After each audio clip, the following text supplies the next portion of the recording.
Таң атпай саат 10-да туруп, сарайга кирип доктурума жем берип коеюн деп барсам, артыман балам барып калыптыр. Жемди болбой мен көтөрөм деп алып баратып кичине чалынып кетти. Жем үстү берип коюп, сууларын берип, андан кийин үйдөгү жумуштарыма кириштим.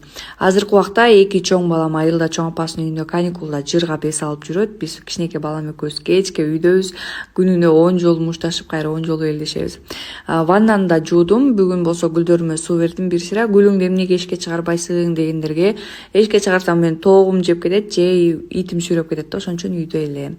Андан кийин хот-дог жасайынчы деп көптөн бери кыялданып жүргөм. Бүгүн жасадым. Пияз менен туз алган бадыраңды майда кубик кылып туурап алып, кетчуп менен майонезди кошуп жакшылап аралаштырып алабыз. Даяр болду. Эми ысып турган майга сосисканы салып, муну да кызартып кууруп алабыз.